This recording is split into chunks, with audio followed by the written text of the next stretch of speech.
بھارت کی دنیا بھر میں رسوائی، پاکستان سرخرو۔ اقوام متحدہ کے ماہرین نے پہلگام حملے میں پاکستان کے ملوث ہونے کی سختی سے تردید کر دی۔ بھارت پہلگام حملے میں پاکستان کے ملوث ہونے کے قابل اعتبار شواہد پیش کرنے میں ناکام رہا۔ ماہرین نے آپریشن سندور کو بھی عالمی قوانین کی سنگین خلاف ورزی قرار دے دیا۔ بھارت نے یک طرفہ فوجی طاقت کا استعمال کر کے پاکستان کی خود مختاری اور عدم مداخلت کے اصولوں کی سنگین خلاف ورزی کی۔ بھارتی حملوں سے کئی مساجد کو نقصان پہنچا، درجنوں پاکستانی شہری جاں بحق اور زخمی ہوئے۔ بھارتی اقدامات خطے میں بڑے فوجی تصادم کا خطرہ پیدا کر سکتے ہیں۔ اگر بھارتی کارروائی کو مسلح حملہ تصور کیا جائے تو بین الاقوامی قانون کے تحت پاکستان کو بھی بھرپور دفاع کا حق حاصل ہوگا۔ بھارت نے چناب کے بعد دریائے جہلم اور دریائے نیلم کا پانی بھی روک دیا۔ دونوں دریاؤں میں پانی کی آمد کم ہو کر صرف 3000 کیوسک رہ گئی۔ ذرائع انڈس واٹر کمیشن کے مطابق دریائے جہلم میں 4 روز پہلے پانی کی آمد 5000 کیوسک سے زائد تھی، چناب میں 10000 کیوسک تھی۔ دریاؤں کا پانی روکنا سنتاس معاہدے کی خلاف ورزی ہے۔ چناب اور جہلم میں پانی کا بہاؤ تاریخ کی کم سطح پر آ گیا۔ ہنمرالہ کے مقام پر پانی کا اخراج 0 ہو گیا۔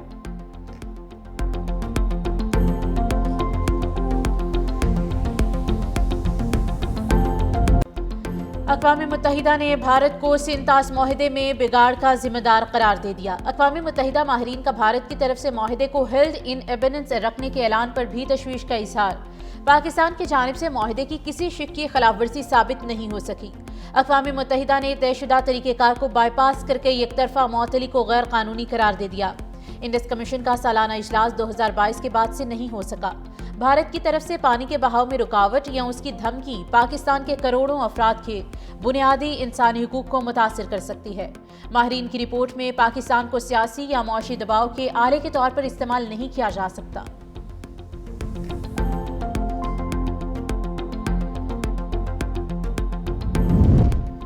بھارت کا رویہ علاقائی اور عالمی امن کے لیے خطرہ بنتا جا رہا ہے۔ سرحد پار یک طرفہ طاقت کا استعمال اقوام متحدہ کے چارٹر کی صریحاً خلاف ورزی ہے۔ پانی کے بہاؤ کو متاثر کرنے والی کارروائیاں پاکستان کے حقوق کی خلاف ورزی ہیں۔ صدر مملکت آصف علی زرداری کا اقوام متحدہ کے انسانی حقوق ماہرین کی رپورٹ کا خیر مقدم۔ کہا بھارت کی جانب سے سنتاس معاہدے کو معطل رکھنے کا اعلان غیر قانونی اور ناقابل قبول ہے۔ رپورٹ بھارت کے غیر ذمہ دار ریاستی رویے کو بے نقاب کرتی ہے۔ پاکستان کو بین الاقوامی قانون کے تحت اپنے دفاع کا مکمل حق حاصل ہے۔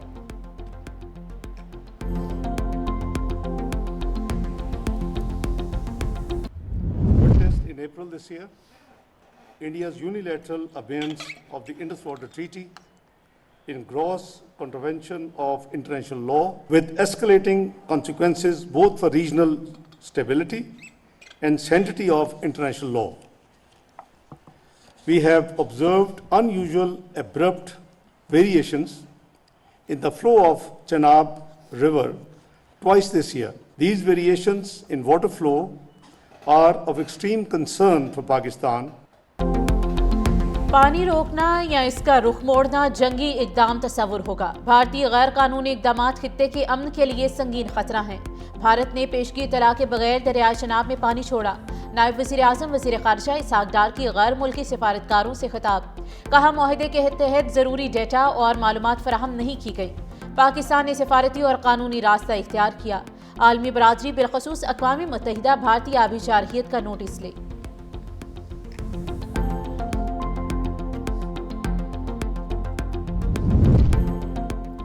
دہشت گردی کی لعنت کے خاتمے کے لیے اجتماعی کارروائی کی ضرورت ہے۔ دہشت گردی کا کوئی مذہب نہیں ہوتا اور اس کی ہر شکل اور صورت میں مذمت کی جانی چاہیے۔ وزیر اعظم محمد شہباز شریف سے پاکستان میں آسٹریلیا کے ہائی کمشنر ٹم کین کی ملاقات ہوئی۔ وزیر اعظم نے سڈنی سانحے میں معصوم جانوں کے نقصان پر گہرے رنج و غم کا اظہار کیا۔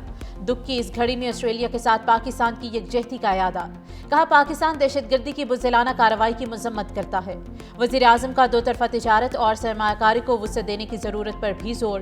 زراعت اور لائف سٹاک کے شعبوں میں تعاون بڑھانے کی خواہش کا اظہار۔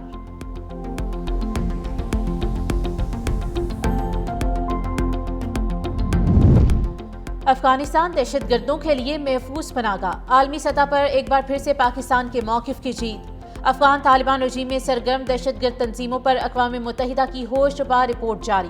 اقوام متحدہ نے پاکستان کی انسداد دہشت گردی کی کاوشوں کو تسلیم کرتے ہوئے افغانستان سے سرحد پار دہشت گردی کو سنگین خطرہ قرار دے دیا۔ اقوام متحدہ کی رپورٹ میں پاکستان کی انسداد دہشت گردی کی کارروائیوں کو مؤثر اور قابل تعریف قرار دیا گیا۔ رپورٹ میں کہا گیا ہے کہ افغانستان سے سرگرم TTP اور دیگر دہشت گرد گروہ پورے خطے کے امن کے لیے سنگین خطرہ ہیں۔ پاکستان کی داعش خراسان کے خلاف بڑی کامیابی۔ انٹیلیجنس بیسڈ کارروائی میں داعش خراسان کا ترجمان سلطان عزیز اعظم گرفتار۔ دہشت گرد کو پاک افغان بارڈر ایریا سے حراست میں لیا گیا۔ الاعظم فاؤنڈیشن میں داعش خراسان کی بھرتی اور پروپیگنڈا سرگرمیوں کی مرکزی تنظیم سمجھی جاتی ہے۔ عزیز اعظم کی گرفتاری کے بعد میڈیا سرگرمیاں بھی معطل ہو گئیں۔ ذرائع کے مطابق حالیہ دنوں میں پاکستانی حکام نے داعش خراسان کے خلاف کئی ہائی پروفائل گرفتاریاں کی۔ تنظیم کے ترجمان سلطان عزیز اعظم کی 16 مئی کو گرفتاری بھی شامل ہے۔ اقوام متحدہ کی analytical support and sanctions monitoring team کی 16ویں رپورٹ میں تفصیل سامنے آئی۔ رپورٹ کے مطابق پاکستان کی کارروائی سے داعش خراسان کے تنظیمی ڈھانچے کو صدر آصف علی زرداری نے جسٹس طارق محمود جہانگیری کی ڈی نوٹیفیکیشن کی منظوری دے دی۔ وزیر اعظم کے مشورے پر فیصلہ اسلام آباد ہائی کورٹ کے حکم کی روشنی میں کیا گیا۔ اسلام آباد ہائی کورٹ کی ویب سائٹ سے جسٹس جہانگیری کا نام اور فوٹو ہٹا دی گئی۔ اسلام آباد ہائی کورٹ کے ججز کا نیا نظر ثانی شدہ ڈیوٹی روسٹر جاری۔ نئے ججز ڈیوٹی روسٹر میں جسٹس طارق محمود جہانگیری کا نام شامل نہیں۔ کیسز جلد کسی دوسرے بینچ میں سماعت کے لیے بھجوائے جائیں گے۔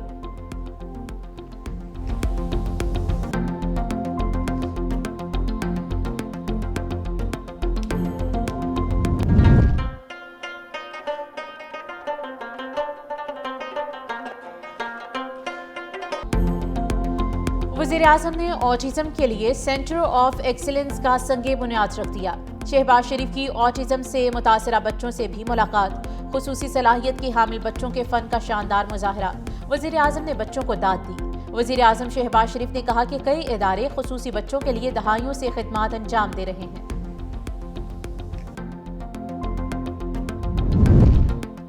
سندھ حکومت کا خواتین کے لیے آسان اقدام۔ اسکوٹی چلانے کی تربیت کا آغاز۔ کورنگی، گلشن اقبال اور ملیر میں تربیت اسکول کھل گئے۔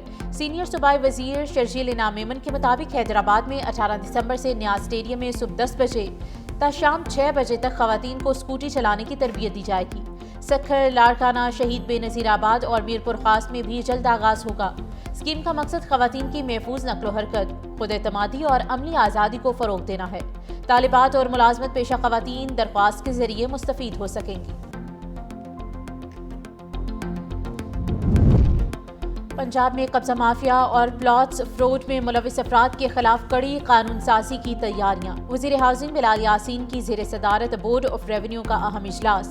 غیر قانونی ہاؤسنگ اسکیمز اور جعلی فائل سسٹم کے خلاف عوامی شکایات کا فوری تدارک کا فیصلہ۔ صوبہ بھر کے ہاؤسنگ اسکیمز کی منظوری کے لیے سافٹ ویئر تیار۔ 90 روز میں ڈیجیٹل ریونیو ریکارڈ اور NOCs کی فراہمی کا ہدف مقرر۔ غیر قانونی تشہیر روکنے، پراپرٹی ڈیلر کو رجسٹر کرنے اور خلاف ورزی کرنے والوں کے اکاؤنٹس اور اساس سے منجمد کرنے کی سفارشات شامل۔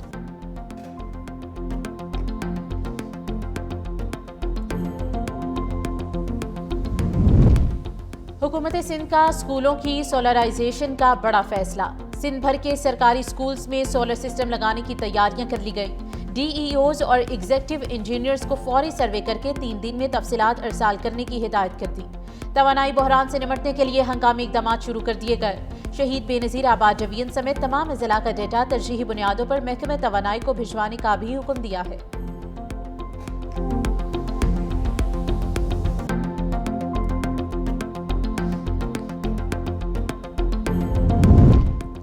پاکستان کی ترقی تعلیم یافتہ اور بااختیار لڑکیوں سے مشروط ہے۔ خواتین کو درپیش چیلنجز کا ڈٹ کر مقابلہ کرنا ہوگا۔ آصفہ بھٹو زرداری کا محترمہ بے نظیر بھٹو کو خراج تحسین۔ نواب شاہ میں کیڈٹ کالج فار گرلز میں یوم والدین تقریب سے خطاب کرتے ہوئے آصفہ بھٹو زرداری نے کہا کہ میرا ماننا ہے پاکستان تبھی ترقی کر سکتا ہے جب لڑکیاں سیکھیں اور زندگی میں پوری طرح سے حصہ لیں۔ یہ دھرتی آپ کی پہچان ہے، ہماری پہچان ہے۔ پاکستان کی سلامتی ہماری سلامتی ہے۔ پاکستان کا مستقبل آپ جیسے نوجوانوں سے مضبوط ہوتا ہے۔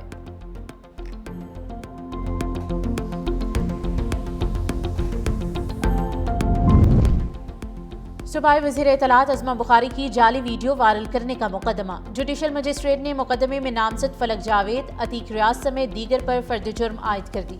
عدالت نے آئندہ سماعت پر مقدمے کے گواہوں کو طلب کر لیا۔ جوڈیشل مجسٹریٹ نعیم وٹو نے عظمہ بخاری کی فیک ویڈیو کیس کی سماعت کی۔ ملزمان پر صوبائی وزیر کی فیک ویڈیو وائرل کرنے کا مقدمہ درج ہے۔ NCCI نے مقدمے کا چالان ضلع کچہری میں جمع کرا رکھا ہے۔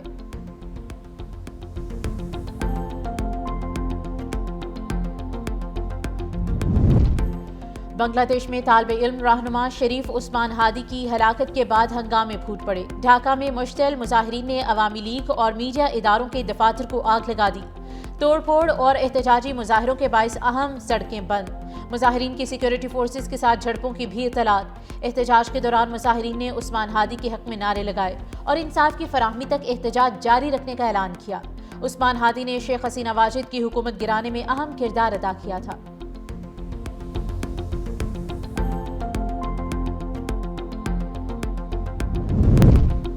مارکا حق میں پاکستان کے ہاتھوں رافیل طیاروں کی تباہی، بھارت نئے مہنگے عسکری ساز و سامان کی خریداری کا خواہش مند۔ بھارتی حکومت کا مالی سال 2026 اور 27 کے بجٹ میں 20 سے 25% تک دفاعی شعبے میں اضافے پر غور۔ بھارت کا بڑھتا دفاعی بجٹ خطے میں عدم توازن کا باعث بنے گا۔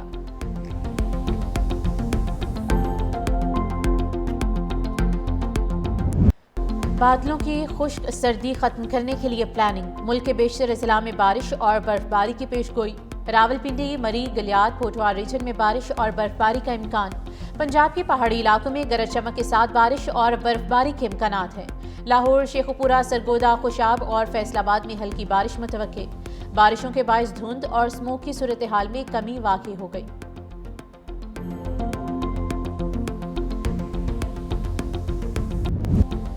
لاہور میں فضائی آلودگی میں پھر اضافہ، عالمی فہرست میں پہلا نمبر، AQI 443 ریکارڈ۔ کراچی میں اسموگ کی صورتحال میں بہتری، دنیا کے آلودہ ترین شہروں میں 12واں نمبر۔ اسموگ سے متاثر شہریوں میں بخار، خشک کھانسی، آنکھوں میں جلن جیسے امراض درپیش۔ طبی ماہرین کا کہنا ہے کہ گھروں سے باہر نکلتے ہوئے فیس ماسک کے استعمال کو یقینی بنائیں۔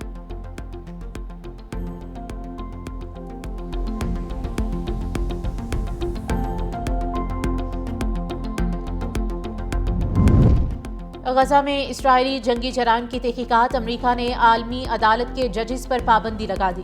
امریکی وزیر خارجہ مارکو روبیو کہتے ہیں کہ ججز نے اسرائیل کی رضامندی کے بغیر اسرائیلی شہریوں کی تحقیقات، گرفتاری، حراست یا ان کے خلاف مقدمہ چلانے کے لیے ICC کی کوششوں میں براہ راست مداخلت کی۔ ICC اسرائیل کو نشانہ بنانے والی سیاسی کارروائیوں میں مصروف عمل ہے۔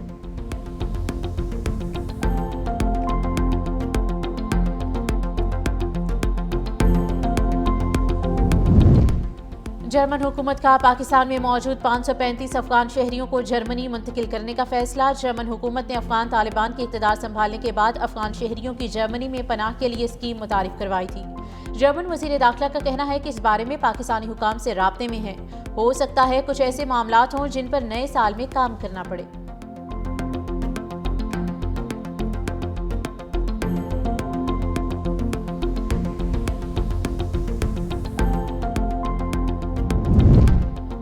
امریکی صدر ڈونلڈ ٹرمپ نے 900 ارب ڈالر کے دفاعی پالیسی بل پر دستخط کر دیے۔ دستخط کے بعد بل قانون بن گیا۔ قانون کے تحت امریکی فوجیوں کی تنخواہوں میں اضافہ، فضائی اور میزائل دفاعی نظام کے لیے فنڈز کی فراہمی اور آئندہ سال کے لیے قومی سلامتی اور خارجہ پالیسی کی ترجیحات کا تعین کیا گیا ہے۔